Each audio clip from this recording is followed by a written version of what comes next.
What's up, y'all? It's your girl, Cachet.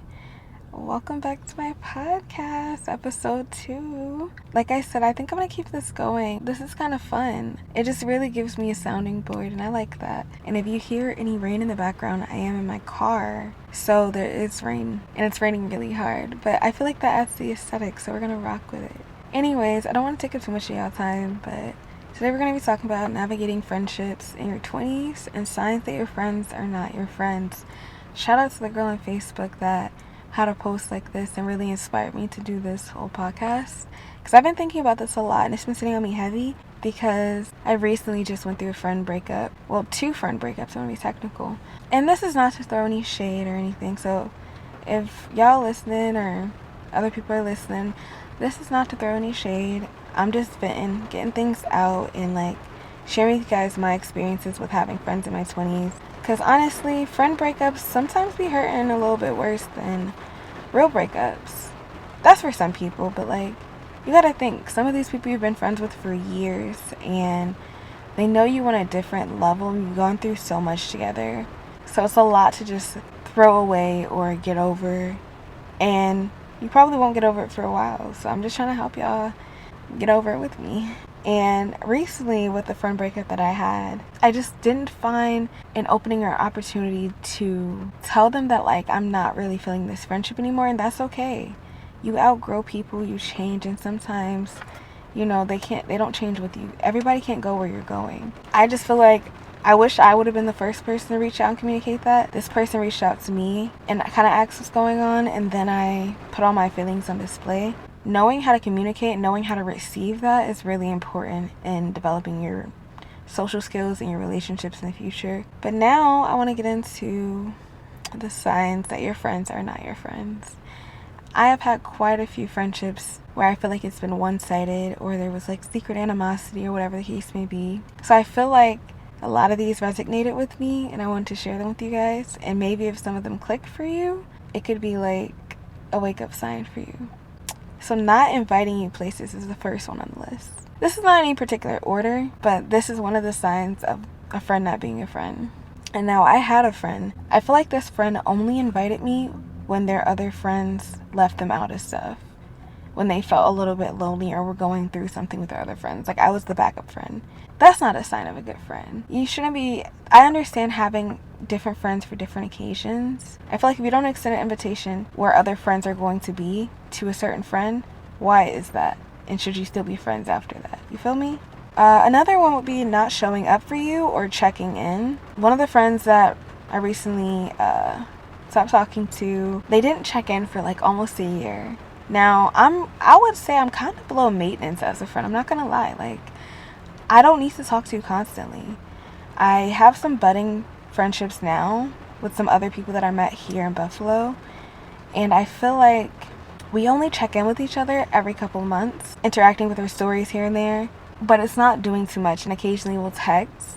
But I feel like, especially when you live in the same city or cities really close to each other, why aren't you checking in more frequently? I'm not saying you have to be on FaceTime every day with them, but hey, how are you? What are you doing? Hey, you want to come over? Let's have a glass of wine, or let's roll up and let's watch a movie or something. I get going through mental health issues, but I'm not gonna lie, people saying they're on a journey or going through mental health issues have always been an issue with me, because everybody's going through something, and it's not okay to go through everything alone. And I understand giving you space and time, but that also needs to be communicated. Hey, I'm not in a good place right now. I need a little bit of time. And how much time is too much time before the friendship kind of fades, Maybe I'm being a little insensitive. And if I am, check me on it. But it definitely, in my opinion, needs to be communicated if you're going to take an extended amount of time away from a friendship. Because friendships, like relationships, they need contribution from both sides. They need to be watered like a relationship does. You can have the need for reassurance in friendships as well as relationships. And sometimes I need to know, we still good? You good? Where we at with it, Another thing, a big thing for me, is talking about you or with other people about you behind your back. So basically just talking about you in general. And not in a derogatory kind of way, of course. I would have friends that would gossip to me about other friends that they have. And in my mind, that automatically sets off a signal that, like, I need to be careful what I say around you, because the way you talk about your other friends, I know you're turning around and talking about me like that as well. And I feel like that is a sign of, like, disloyalty, and I can't trust people like that. I'm not going to sit here and act like I haven't gossiped about people before, because I have. But I feel like when you constantly want to do it, that's when it's like toxic and it's unhealthy. Lack of celebration for your accomplishments. And I feel like this ties into birthdays. Birthday should be its own category by itself. The way a quote unquote friend approaches your birthday says a lot about y'all, like, friendship and about how they view you. And people may think I'm reading too much into this, but, like, I place so much emphasis on birthdays. They're so important. Like, this is the day you're born. This is the day to celebrate. It should be a really important day. And, like, I've had so many people on my birthday show up empty-handed, show up, like, with no enthusiasm, no excitement for me. I turn up every single time. If you invite me to your birthday party or birthday dinner, not only am I going to show up, I'm going to show out. And honestly, I don't think I've ever shown up to a birthday party or birthday dinner empty-handed. I feel like as a friend, you're using excuses when you show up empty-handed to someone's birthday. That is just rude. If you can afford that dinner, you can afford a gift. And if you can't even afford it, it's like there's stuff you can get that's outside of, like, monetary value. You're friends. You know this person. You know what they like. I feel like a lot of people are really lazy when it comes to celebrating other people and their accomplishments. Like, there are certain things that are, like, milestones that need to be celebrated, and people don't celebrate it enough. Graduating high school, graduating college, having your kids, and, like, marriages and relationships, and or healthy relationships rather, not toxic ones. Just little celebrations for your people, because these are, at the end of the day, these are your tribe. These are, like, possibly the people who are going to watch you get married, have kids. If they can't show up for you and have a smile on their face at your accomplishments, then I'm gonna look at that as, like, you have animosity towards me. Like, I'm gonna look at that as we're in competition and my success means your failure, which is crazy. People that constantly talk about themselves or only want to talk about what you got going on. Let me break that down more. So for people that always talk about themselves, I feel like it, like, shows entitlement. It's actually really rude. Like, to monopolize the conversation like that, like, what you have going on is so much more important than what somebody else has going on. It's very rude. And it's a big part of why a lot of friendships don't work. Only wanting to talk about what you have going on is also very weird to me, because that gives monitoring spirit. That gives, okay, what is she going to tell me that, like, I can use against her later, or that I can judge her for? There have been times and places that I've been in where a lot of times people only want to talk about me, and they hide it under the guise of, like, well, your life's more interesting, you have more stuff going on. And really it's just like, so I want to nitpick and find something in what you're saying to bring you down a step. And it should never be like that. That also gives secret animosity. Secret animosity, I swear, is, like, the biggest killer to my friendships. But, like, in a lot of friendships, that is, like, to me, one of the leading causes of why they fall out. And when you find out that the person you called a friend is, like, low-key one of your biggest ops, one of your biggest haters, it's like, bro, what? It is crazy. And that kind of segues into the next sign that the people you call in friends aren't your friends. It's judgment and criticism, or jokes at your expense. Dog, I had so many people make jokes at my expense. I was starting to come into my own. And as you're starting to come into your own, this should be a time of celebration. I had this one friend that would always crack little jokes that were low-key, like, not a joke, they were more like a hit, just for a few laughs or just to humble me. Like, it would be about some of the stuff, like, I'm super insecure about, some of the stuff confided to her and, like, private, and now it's coming back in my face in public. And I feel like that is some really petty, shallow stuff to do, along with the judgment and criticism. We're human. We're gonna make mistakes. And I feel like as a friend, you shouldn't sit there and dwell on someone's mistakes and, like, make fun or make light of it. I understand checking your friend and making them take accountability, but, like, being overly critical in friendships can also really kill that vibe. Like, if I feel like I can't confide in you about anything without being judged, I'm just not going to talk to you anymore. And then it's going to be like, well, why are we friends? I don't know. I felt really strong about that. I sat a minute on that one.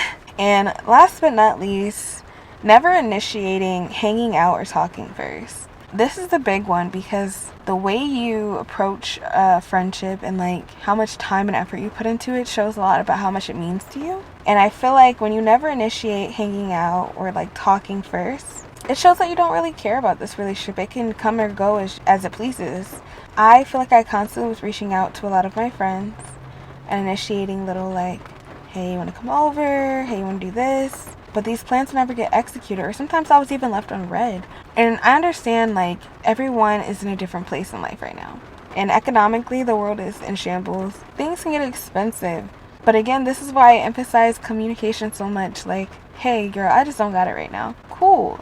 Let's just hang out at your house. Let's just do a FaceTime call, check in or something. Like, but when a person also like, I feel like a lot of times, I feel like it can get a little bit petty of, well, who's going to hold out the longest? I feel like I reached out to her, she need to reach out to me. And then when you both feel that way, no one's reaching out to each other, and then it's just both of you angry. Well, I guess we're not friends. Like, why do we do this? Why do we do this game? I feel like I reached out a lot, and I feel like if I've been doing it too much, I'm going to withdraw a little bit, because now I feel like I'm bothering you. Now I feel like, I'm a nuisance and you don't want to be my friend.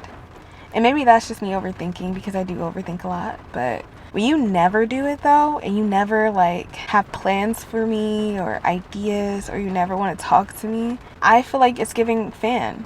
Okay, Beyonce, like, I'm gonna leave you alone.